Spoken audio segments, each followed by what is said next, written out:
5. వెంకటాచల పర్వతం, తిరుమల కొండ. స్కందపురాణం నుండి. వెంకటాచల పర్వతం మీద అనేక తీర్థాలు ఉన్నాయి. వశిష్ఠ, కపిల, భరద్వాజ, గౌతమ వంటి ఎందరో మునుల ఆశ్రమాలు ఉన్నాయి. బ్రహ్మ, శివ, గణేశ, కార్తికేయ, ఇంద్ర మరియు కుబేర వంటి దేవతలు తమ కుటుంబ పరివారంతో వెంకటాచలంలో నివసిస్తూ వెంకటేశ్వర స్వామిని పూజిస్తూ సేవిస్తుంటారు.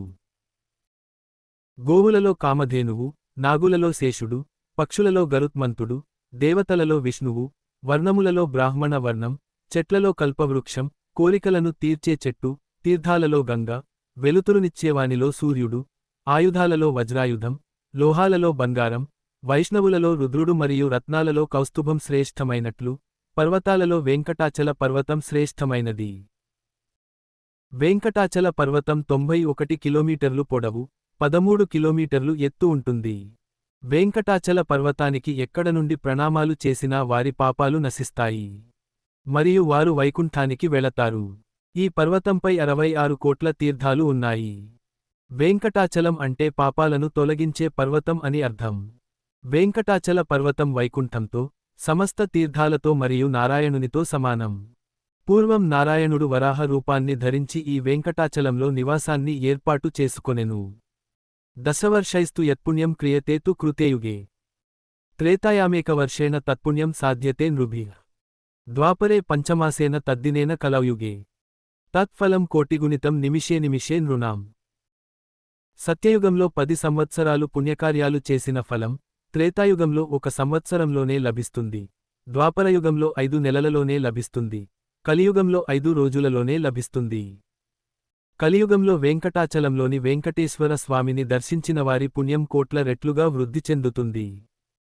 వెంకటాచలంలోని వెంకటేశ్వర స్వామిని దర్శిస్తే కాశీ, ప్రయాగ వంటి తీర్థస్థలాలను దర్శించవలసిన అవసరం లేదు.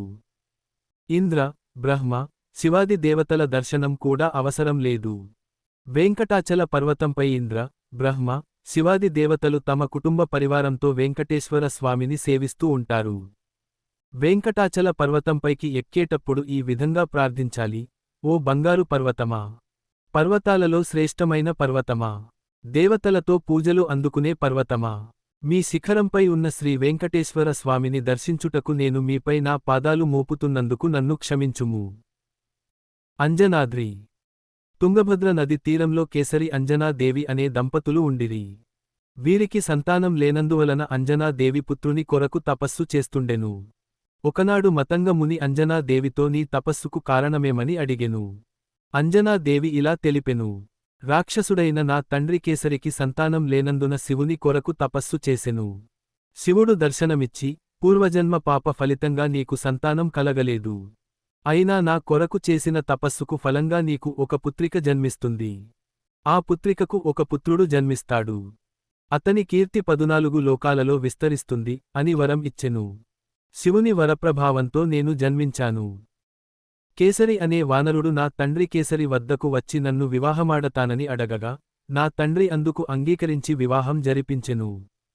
నా తండ్రి నా వివాహ కానుకగా 1,000 ఆవులను, 1,00,000 ఏనుగులను, కోటానుకోట్ల రథాలను, గుర్రాలను, అనేకమైన ఆభరణాలను, రత్నాలను మరియు దాసీలను కానుకగా ఇచ్చెను. ఓ మునివర్యా, నేను నా పతితో కలసి ఈ కిష్కింధకు వచ్చాను. నాకు వివాహమయ్యి ఎన్నో సంవత్సరాలు గడచినా సంతానం కలుగలేదు.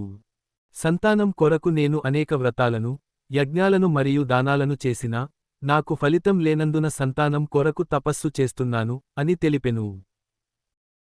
మతంగ ముని అంజనాదేవితో, నీవు వెంకటాచల పర్వతానికి వెళ్లి అక్కడ స్వామి పుష్కరిణిలో స్నానం చేసి ఆ నీటిని త్రాగి అక్కడ వాయు దేవుని కోసం తపస్సు చేసినట్లయితే నీ కోరిక తీరుతుంది అని తెలిపెను. అంజనాదేవి మతంగ ముని తెలిపినట్లు చేసి ఆకాశగంగ తీర్థం వద్ద తపస్సు చేయగా, వాయుదేవుడు దర్శనమిచ్చెను. వరం కోరుకొనమనగా అంజనాదేవి, పుత్రుని ప్రసాదించమని కోరెను. వాయుదేవుడు, నా వలన నీకు కుమారుడు జన్మించును. ఆ కుమారుని వలన నీ కీర్తి 14 లోకాలలో విస్తరిస్తుంది అని వరం ఇచ్చెను. అంజనాదేవి అక్కడే కేసరితో జీవిస్తున్నప్పుడు వాయుదేవుని వలన హనుమంతుడు జన్మించెను. అంజనాదేవి వెంకటాచల పర్వతంపై తపస్సు చేసెను గనుక వెంకటాచల పర్వతానికి అంజనాద్రి అని పేరు వచ్చెను. వరాహపురాణం నుండి దశరథ మహారాజు. దశరథ మహారాజుకు సంతానం లేనందువలన వశిష్ఠ మునిని సంతానం పొందే మార్గాన్ని తెలుపమని ప్రార్థించెను. అప్పుడు వశిష్ఠముని వెంకటాచల పర్వతంపై నారాయణుని కొరకు తపస్సు చేయమని తెలిపెను.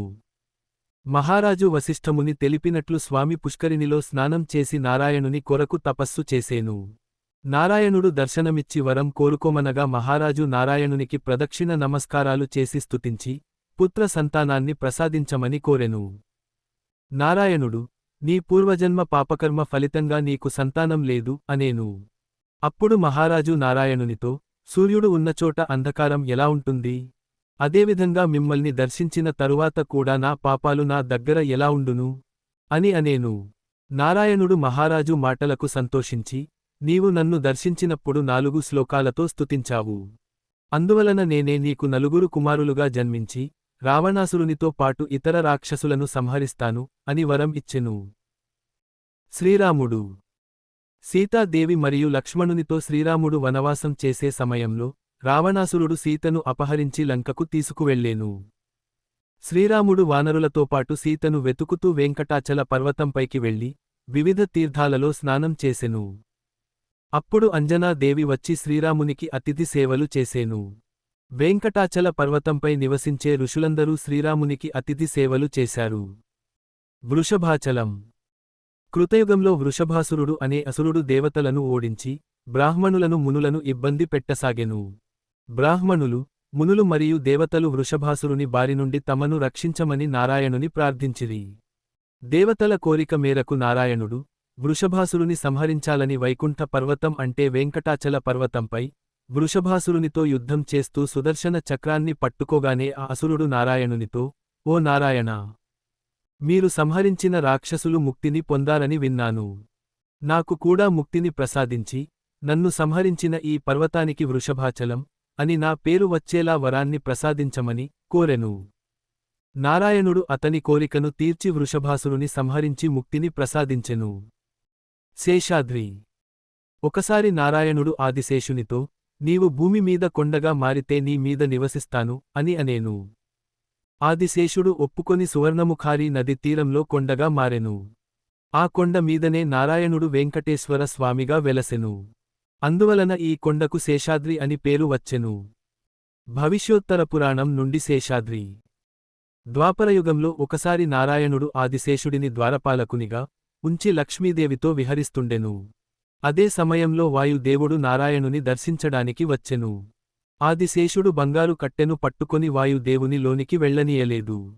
వాయుదేవుడు మూర్ఖుడా, నన్ను ఎందుకు ఆపుచున్నావు? నాకు నారాయణునితో ముఖ్యమైన పని ఉన్నది. నన్ను త్వరగా లోపలికి వెళ్లనివ్వు అని అనేను. ఆదిశేషుడు నేను నారాయణుని ఆజ్ఞలను మాత్రమే పాటించేవాడిని. ఇంకెవరి ఆజ్ఞలను పాటించను. కావున నిన్ను నేను లోపలికి వెళ్లనివ్వను అనేను. వాయుదేవుడు ఆదిశేషునితో బుద్ధిహీనుడా, ద్వారపాలకునిగా నియమించబడిన జయ విజయులు అహంకారం వలననే మునులచే శపింపబడి రావణ కుంభకర్ణాది రాక్షసులుగా జన్మించిరి. ఆ విషయానికి మరచిపోయావా అని మందలించెను.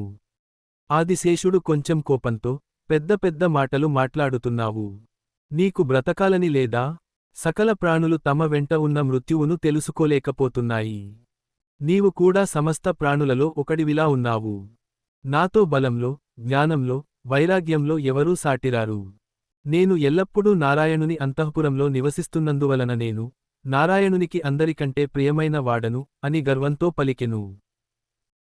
ఈ మాటలు విన్న వాయుదేవుడు పిల్లి ఇంట్లో తిరిగినంత మాత్రాన బయట తిరిగే ఏనుగుతో సమానం అవుతుందా? రత్నాభరణాలు అలంకరింపబడిన మంచం మీద సేవకుడు కూర్చొని రాజు కాళ్లను నొక్కినంత మాత్రాన ఆ సేవకుడు రాజుకు తన పుత్రునితో సమానం కాజాలనట్లు నీవు నారాయణుని వద్ద ఉన్నంత మాత్రాన నారాయణునికి నీవు నా అంత ప్రియమైన వాడవు కావు అనేను. ఈ విధంగా వాయుదేవునికి ఆదిశేషునికి వాగ్వివాదం జరుగుతుండగా నారాయణుడు అచ్చటకు వచ్చెను. నారాయణుని చూడగానే ఆదిశేషుడు మరియు వాయుదేవుడు నారాయణునికి దండప్రణామాలు చేసిరి. తరువాత ఆదిశేషుడు జరిగినదంతా నారాయణునికి తెలిపెను. నారాయణుడు మీరిద్దరూ మీ యొక్క బలాలను పరీక్షించుకోండి అని తెలిపి ఆదిశేష, ఆనందాద్రి అనే పర్వతాన్ని నీవు పట్టుకొనుము. వాయుదేవుడు నిన్ను కదిలిస్తే వాయువు బలవంతుడు, కదిలించకలేకపోతే నీవు బలవంతుడవు అని తెలిపెను. ఇద్దరు ఈ ఒప్పందానికి అంగీకరించారు. దేవతలందరూ దీనిని చూడడానికి వచ్చారు. ఆదిశేషుడు ఆనందాద్రి పర్వతాన్ని చుట్టుకున్నాడు. వాయువు బలగర్వంతో గాలిని ఊదినా ఆ పర్వతాన్నిగాని ఆదిశేషునిగాని కదిలించలేకపోయేను. సమస్త జీవులు ఆ తీవ్రమైన గాలి వలన ఇబ్బందిపడసాగిరి. దేవతలు వాయు దేవునితో మీ క్రోధాన్ని వదిలి సమస్త జీవులను రక్షించమని ప్రార్థించినా వాయుదేవుడు వినలేదు. అప్పుడు దేవతలు ఆదిశేషునితో మీరైనా క్రోధాన్ని విడచి జీవులను రక్షించమని ప్రార్థించిరి. ఆదిశేషుడు దేవతల ప్రార్థనలను విని తన పట్టును వదలగానే ఆ గాలి వేగానికి ఆనందాద్రి పర్వతం ఆదిశేషునితో పాటు సువర్ణముఖారి నదీతీరంలో పడిపోయింది. వాయువు తన తప్పును తెలుసుకొని ఆదిశేషునితో క్షమాపణలు వేడుకొనెను. ఈ ఆనందాద్రి పర్వతం ఆదిశేషుని వలన వచ్చెను కనుక మరియు ఆనందాద్రి పర్వతం శేషుని అంశతో జన్మించినందువలన ఈ పర్వతానికి శేషాద్రి అని పేరు వచ్చెను. వేంకటాచలం. కలియుగంలో కాళహస్తి నగరంలో మాధవుడు అనే బ్రాహ్మణుడు నివసిస్తుండెను. ఒకరోజు మాధవుడు పగటి సమయంలో తన భార్య చంద్రలేఖతో సంగమించడానికి సిద్ధపడెను. అప్పుడు చంద్రలేఖ మాధవునితో, పగటివేళ కేవలం పశుపక్ష్యాదులు మాత్రమే సంగమిస్తాయి. మానవులకు అది ధర్మవిరుద్ధమైన పాపకార్యము అని ఉపదేశం చేసి మాధవుని కోరికను నివారించింది. తరువాత మాధవుడు పండ్లు మరియు దుంపల కోసం అడవికి వెళ్ళేను. అతను అడవిలో ఒక వేశ్యను చూసి ఆమె వివరాలను తెలుసుకొని తన కామ కోరికను తీర్చమని అడిగెను. ఆ వేశ్య మాధవునితో, మీరు బ్రాహ్మణులు. ఇటువంటి చర్యల వలన మీరు కులభ్రష్టుడవవుతారు మరియు మీకు పాపం సంక్రమిస్తుంది అని ఉపదేశం చేసెను. అయినా మాధవుడు కామానికి వశుడై ఆమెను బలవంతంగా అనుభవించేను. వేశ్య మాధవునితో, మీరు బ్రాహ్మణ కులము నుండి పతనం చెందారు. కనుక మీరు నాతోనే ఉండి మద్యాన్ని త్రాగుతూ మాంసాన్ని తింటూ జీవించమని అనేను. మాధవుడు కూడా దానికి ఒప్పుకొని ఆ వేశ్యతోనే మద్యాన్ని త్రాగుతూ మాంసాన్ని తింటూ జీవితాన్ని గడపసాగెను. మాధవుడు ఇలా జీవితాన్ని గడుపుచుండగా 12 సంవత్సరాల తరువాత వేశ్య మరణించింది. మాధవుడు వేశ్య మరణాన్ని తట్టుకోలేక పిచ్చివాని వలె తిరుగసాగెను. కొంతకాలం తరువాత ఒకసారి కొందరు రాజులు వెంకటాచలానికి వెళ్ళుచుండిరి. వారితో పాటు మాధవుడు కూడా వరాహ క్షేత్రానికి వెళుతుండగా వైకుంఠాచలం మీదికి వెళ్లగానే మాధవుని పాపాలు తొలగిపోయాయి. అందువలన ఈ వైకుంఠ పర్వతానికి వెంకటాచలం అని పేరు వచ్చెను. వెంకట అనగా పాపాలు తొలగించేది అని అర్థం. చల అనగా పర్వతం అని అర్థం. భాగవతం నుండి బలరాముడు. పాండవులకు కౌరవులకు మధ్య కురుక్షేత్రంలో యుద్ధం నిశ్చయించబడింది. కౌరవులు మరియు పాండవులు బలరాముని సహాయమును అడిగిరి. బలరాముడు, మీరిద్దరూ నాకు సమానులే కావున మీకు నేను సహాయం చేయలేను అని తెలిపెను. కృష్ణుడు పాండవులకు సహాయంగా వెళుతున్నాడని విన్న బలరాముడు ద్వారకలో ఉండకూడదనుకొని తీర్థయాత్రలకు బయలుదేరెను.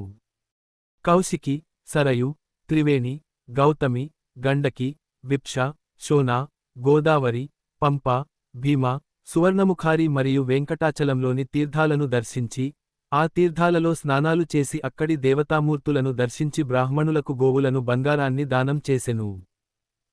కంబ రామాయణం నుండి. సుగ్రీవుడు సీతాదేవిని అన్వేషణ కోసం వానరసేనను 4 దిక్కులకు పంపిస్తున్నప్పుడు వివిధ పర్వతాల గురించి తెలిపెను. అందులో వెంకటాచలం గురించి వానరసేనకు ఈ విధముగా తెలిపెను. సువర్ణముఖారి నది తీరంలో వెంకటాచలం ఉన్నది. ఆ వెంకటాచలని దర్శించిన వారికి సమస్త పాపాలు నశించి మోక్షం లభించును. ఆ పర్వతం మీద నారాయణుడు నివసిస్తున్నారు. ఆ వెంకటాచలం మీద నివసించే భక్తులు పాపపుణ్యాలకు అతీతంగా ఉండి కర్మబంధనాలను తెంపుకొని సంపూర్ణమైన ఆత్మజ్ఞానంతో నారాయణుని సేవిస్తుంటారు. వారు ఎవరి ప్రణామాలైనా ఎక్కడి నుండైనా స్వీకరించడానికి యోగ్యులు. హనుమంతుని దళం సీతాదేవిని వెదకుతూ వెంకటాచలం మీదికి వెళ్ళిరి. అక్కడి మునులకు ప్రణామాలు చేసి సీతాదేవిని వెదకిరి. వెంకటాచలంలో సీతాదేవిని కనుగొనలేక దక్షిణ దిక్కుకు వెళ్ళిరి. అన్నమాచార్య. అన్నమాచార్య తిరుమల కొండను కీర్తిస్తూ అనేకమైన కీర్తనలను పాడిరి. అందులోని ఒక కీర్తన భావం. తిరుమల కొండ 10,000 పడగలతో ఉన్న శేషుడు బ్రహ్మాది దేవతలకు అద్భుతమైనదిగా కనిపిస్తుంది. మునులు మరియు దేవతలు నివసించడానికి మంచి ప్రదేశం. బంగారు శిఖరాలతో ఉన్న వెంకటగిరికి నమస్కరించండి. తిరుమల క్షేత్రంలో ఎక్కడ చూసినా పుణ్యతీర్థాలు ఉన్నాయి. వెంకటగిరి మోక్షాన్ని ఇచ్చును. వెంకటేశ్వరుడు నివసించిన తిరుమల కొండ వైకుంఠంతో సమానం. వెంకటాద్రిపై ఏ దారి ప్రక్కన చూసినా మునుల ఆశ్రమాలు ఉన్నాయి. ఎక్కడ చూసినా ఆరాధనలు కనబడుతున్నాయి. కోరుకున్న పండ్లను ఇచ్చే చెట్లు ఉన్నాయి. వెంకటేశ్వరుని దర్శనానికి వెళుతున్న భక్తులు ఎక్కడ చూసినా కనబడుతున్నారు. వెంకటాచల పర్వతమును అన్నమాచార్యతో పాటు అనేక ఆచార్యులు కూడా స్తుతించారు. ఆళ్వారులు వెంకటాచల పర్వతమును స్తుతించడమును ఆళ్వారుల స్తుతి అనే 8వ అధ్యాయంలో మీరు చూడవచ్చు. శ్రీనివాస మంగాపురం నుండి తిరుమల చేరుకోవడానికి 2400 మెట్లు ఉన్నాయి. అలిపిరి నుండి 3550 మెట్లు ఉన్నాయి. 6